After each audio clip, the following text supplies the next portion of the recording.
রাজধানীর যাত্রাবাড়ি এলাকা থেকে গণপরিবহনের বিশৃঙ্খলার খবর জানতে যুক্ত হচ্ছে সহকর্মী মনিরুল ইসলাম মিন্টুর সাথে। মিন্টু, কি অবস্থা বিস্তারিত জানাবেন? গণপরিবহনের এই বিশৃঙ্খলার বিরুদ্ধে আসলে কি অজুহাত দেখাচ্ছেন সংশ্লিষ্ট কর্তৃপক্ষ, বিস্তারিত জানতে চাই। মিন্টু।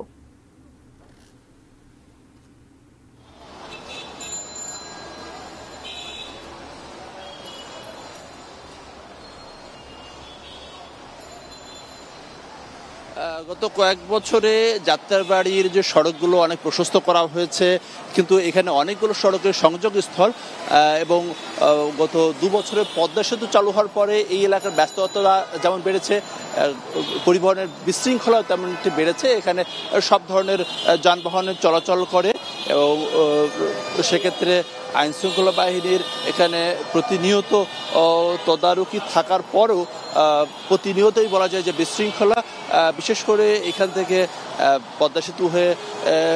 পদ্মা সেতু সহ কয়েকটি প্রায় 52টি জেলার যে বাস সেগুলো এই এলাকা থেকে ছেড়ে যায়।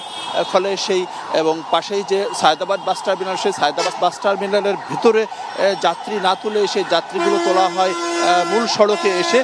ফলে সেই যে বিশৃঙ্খলা রয়েছে, এই সঙ্গে ঢাকা শহরের মধ্যে যে লোকাল যে পরিবহনগুলো রয়েছে, সেই লোকাল পরিবহনগুলোর অনেকগুলো বাসের এই কাউন্টার এখান থেকে শুরু এবং একসঙ্গে অনেকগুলো বাস চলে আসার ফলে যে বিশৃঙ্খলা, সে বিশৃঙ্খলা তৈরি হয়।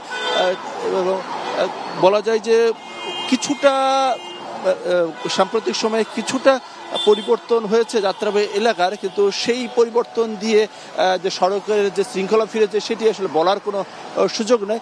কিছুক্ষণ আগে এখানে কর্তব্যরত পুলিশ কর্মকর্তার সঙ্গে কথা হচ্ছিল, তারা যেটা বলছেন যে এই যাত্রাবাড়ি যে একেবারে মোড় থেকে কয়েকটি বাসের কাউন্টার, বিশেষ করে পদ্মা সেতু হয়ে, ফলে তারা চেষ্টা করে সেই নিয়ন্ত্রণটা করতে পারছেন। এক্ষেত্রে এই বাসগুলোকে তারা চেষ্টা করছেন যে একটু অন্যত্র কাউন্টারগুলোকে সরিয়ে দেওয়ার জন্য। সেটি যদি সম্ভব হয় সেক্ষেত্রে হয়তো কিছুটা শৃঙ্খলা ফিরতে পারে।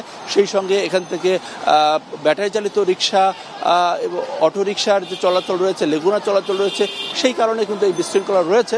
আমরা কিছুক্ষণ আগে লক্ষ্য করছিলাম যে এখানে যে পুলিশ ফাঁড়ি রয়েছে, সেখানে ব্যাটারি চালিত বেশ কিছু রিক্সা পুলিশ আটক করে সেগুলোকে মামলা দেওয়া হয়েছে।